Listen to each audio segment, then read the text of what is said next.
na kwa mujibu wa ratiba ambayo ilitumwa kwa klabu zote mbili na kwenu wanahabari, Simba Sports Club ambaye ni mgeni katika mchezo huu walipaswa kuwepo hapa saa 5:30 na kuanza mkutano, lakini tumefanya jitihada kadhaa. Bahati mbaya sana wahusika wamekuwa hawapatikani kwenye simu, kwa hiyo tunashindwa kuelewa changamoto hasa ni nini mpaka sasa hivi, lakini bado hawajafika kwenye eneo la mkutano. Na kwa sababu hili ni jambo la kikanuni, ni jambo ambalo lina ratiba, na baada ya hapa kuna ratiba ya matukio mengine kuelekea huo mchezo, hatuwezi kuendelea kuwepo hapa mpaka jioni, ndugu zangu wanahabari.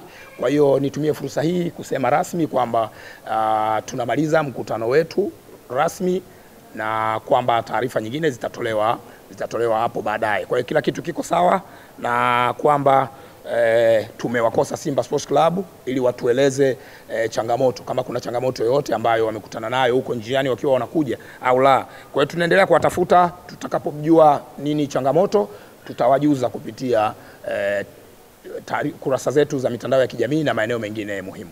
Shajara kinahusisha mazoezi. Kwa mujibu wa kanuni, klabu mgeni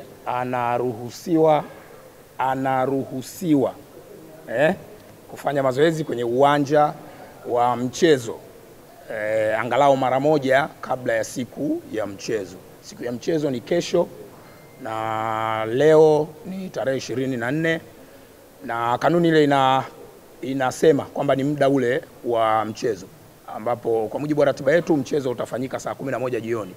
Kwa hiyo saa 11 jioni ya leo ndio muda wa kikanuni wa timu mgeni kufanya mazoezi kwenye uwanja wa Benjamin Mkapa. Lakini nimetumia neno wanaruhusiwa, halazimishi kwenda kufanya mazoezi. Baada ya hapa kuna kikao cha kitaalamu cha maandalizi ya mchezo. Kwenye kile kikao timu zote mbili zinakuwepo, na inawezekana uamuzi wa wao kwenda kufanya mazoezi au kutokwenda unaweza ukawa communicated huko. Kwa hiyo kwa sasa hivi hapa ninachoweza kusema ama kuwajuza wanahabari kwamba tuvute subira, confirmation yote ikishafanyika basi tutashare kupitia kurasa zetu, na nitawaalika wanahabari kwa ajili ya kufanya coverage kwenye dakika 15 za mwanzo za mazoezi ya timu mgeni. Hilo ni swali la kwanza. Swali la pili, muuliza swali amezungumzia swala la waamuzi. Jana tulitangaza waamuzi wa mchezo, waamuzi wanne kutoka Misri na mtathmini wa waamuzi kutoka nchini Somalia. Ametumia neno taharuki. Mimi sidhani kama taharuki ni neno sahihi sana. Ni vile watu ni habari ambayo kutokana na upekee wa mchezo wenyewe, upekee wa tukio lenyewe, na watu wameipokea vile vile kiupekee. Amesema pia kanuni, muuliza swali amesema kanuni hazisemi chochote kuhusiana na hilo. Ni kweli, kanuni hazizuii TFF kupitia kamati yake ya waamuzi kuleta muamuzi kutoka nje ya Tanzania kwa ajili ya kusimamia mchezo wa ligi.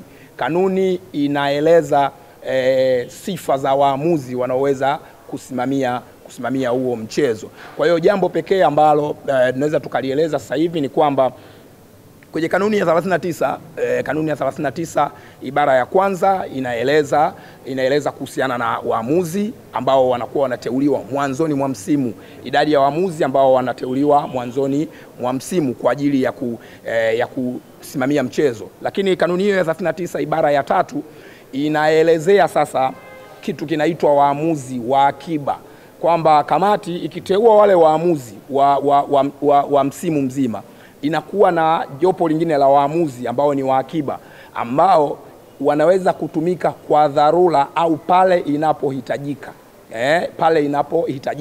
Kwa hiyo ni kanuni ya 39 ibara ya 3 ambayo inaelezea hilo jambo kwamba kutakuwa na waamuzi wa dharura. Hii orodha hii ya waamuzi haijawahi kutangazwa na TFF kupitia kamati yake, wala orodha ya waamuzi wa akiba haijawahi kutangazwa kupitia kamati ya waamuzi ya TFF. Wanayo wenyewe wanaitumia, maana yake waamuzi wenyewe wanajifahamu, wale ambao wameteuliwa kuchezesha ligi msimu huu wenyewe wanajifahamu, na kwamba sasa tunakwenda kwenye mchezo huu waamuzi wametajwa. Kitu kingine ambacho tunaweza kukieleza ili wadau wengine wafahamu ni kwamba Waamuzi walioteuliwa ni waamuzi wa kiwango cha juu sana, waamuzi ambao majina yao si mageni masikioni kwetu na wala machoni kwetu. Tumeshawahi kuwashuhudia wakisimamia michezo mikubwa ya ngazi ya klabu ya kafu, lakini pia hata ngazi ya taifa, kwa maana ya michezo ile inayosimamiwa na kafu ya timu za taifa. Lakini pia wameshawahi kufanya vizuri kwenye michezo ambayo inasimamiwa na FIFA. Ni waamuzi wakubwa, waamuzi wenye profile kubwa, wenye uwezo mkubwa, ambao kutokana na kwamba hili ni tukio lenye upekee, dabi ya Kariakoo, sherehe za kukabidhi ubingwa kwa pamoja, mambo haya mawili yametengeneza tukio kubwa sana, tukio kubwa na la kipekee. Si tu waamuzi kutoka nje, kuna mambo mengi sana yataendelea kutangazwa na kuelezwa ambayo yanaendelea kusherehesha upekee wa tukio lenyewe. Suala la klabu kushirikishwa ama klabu kuridhia halipo kwenye kanuni. Waamuzi wanateuliwa na kamati ya waamuzi ya TFF na wanapangiwa michezo na kamati ya waamuzi ya TFF. Kanuni ya 39 ibara ya 8 kama sio 9, siko shua sana hapo, inaeleza sasa kwamba kama klabu haijaridhia maamuzi ama haijaridhishwa na maamuzi, maana yake baada ya mchezo ina siku 3 za kutoa malalamiko yao. Kwa hiyo hakuna sehemu inayotoa nafasi kwa klabu, kiongozi au yoyote kuzungumzia muamuzi kabla. Kanuni hiyo ya 39 ibara ya 8 kama sio ya 9, siko shua sana, inaelezea pia sasa kwamba kiongozi, mchezaji, kocha au mtu mwingine yoyote haruhusiwi kumkataa muamuzi aliyepangwa na kamati ya waamuzi ya shirikisho la mpira wa miguu Tanzania. Haruhusiwi kumkataa, lakini pia haruhusiwi kumjadili wala kumshutumu kupitia vyombo vya habari. Hiyo ni kanuni ya 39 inayoelezea kuhusu waamuzi.